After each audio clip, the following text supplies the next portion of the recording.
Tulsi Gabbard is the biggest grifter in politics these days. She is just as unhinged as Donald Trump. We all know she hates the gays and the Muslims, or does she? This is what the Democratic news is telling everyone, but is this true? To find the answer to this question, we need to dig deeper on her history. Before we get into that, remember to subscribe, leave a like, and tell me what I can do better in the comment section. Tulsi Gabbard in the late 90s and early 2000s worked at a group ran by her father called the Alliance for Traditional Marriage. The organization opposed gay marriage in Hawaii and proposed conversion therapy. They fought against people normalizing the idea of gay marriage, spending hundreds of thousands of dollars throughout the years. I think that people forget that being gay isn't something that has always been accepted, and it does not surprise me to think that she could have changed, as I am sure all our opinions do over time. If you are intaking quality information, that is at least, and don't live in an echo chamber. You need to remember, under Bill Clinton, the Don't Ask, Don't Tell bill was enacted, banning openly homosexual people from being in the military. Bill Clinton also passed the Defense of Marriage Act, or DOMA, which prohibited the government from recognizing same-sex marriage.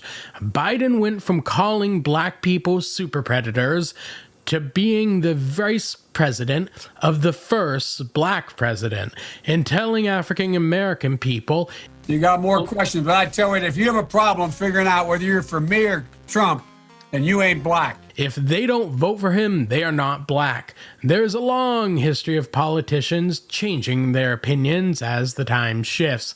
The issue I see is when someone quickly changes from one opinion to the other without having a valid reason that swayed them.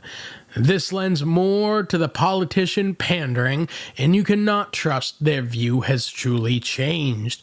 I've never understood why people are so upset when the changes in people's opinions happen over decades as they receive new information and gain new understandings. But I do understand why they wouldn't like flip-flopping.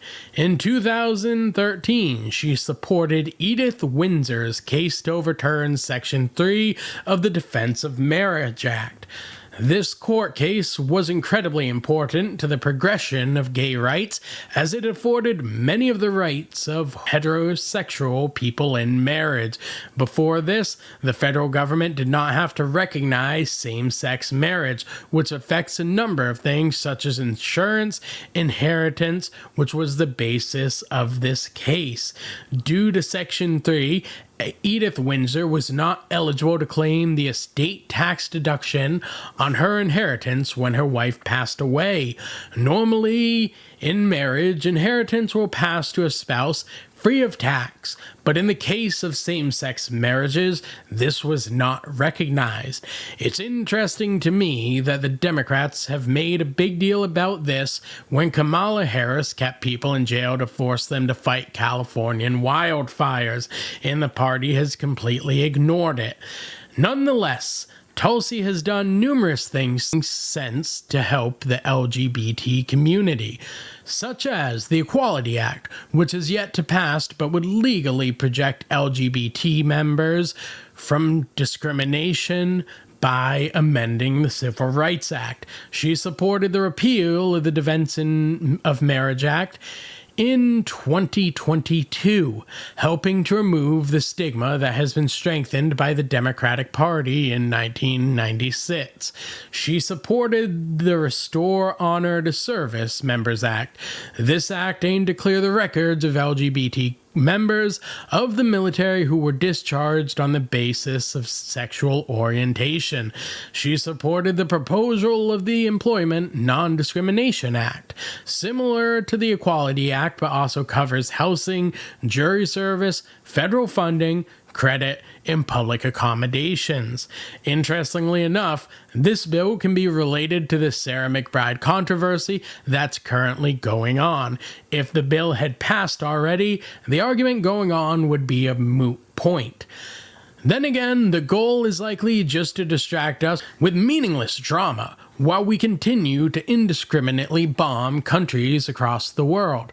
The other issue facing Tulsi Gabbard is her meeting with Bashar al-Assad, which is interesting because people claim she is Islamophobic because she acknowledges the problems with extremism in Islam. I could keep talking about this, but I think this says it all. I have Muslim family and friends, but the extreme is so extreme, it is unsafe for people to publicly talk about it. That gives her and everyone else speaking out validation. People say it's a loud minority, which was also true about the Nazis. What could go wrong? She also made what was considered to be controversial statements on Ukraine. If this makes her a Russian asset, that makes me one as well. There are blatant issues with the Ukrainian war. I want you to think about this in American terms. Let's go back to 1962. Russia is doing something similar to what we did, trying to expand our influence in Ukraine when they started building missile silos in Cuba. We were ready to go to nuclear war over this. Russia has the right to be concerned with the things America is doing on its doorstep. Furthermore, America has deliberately hurt Russia throughout the years instead of trying to bring them closer to our sphere of influence.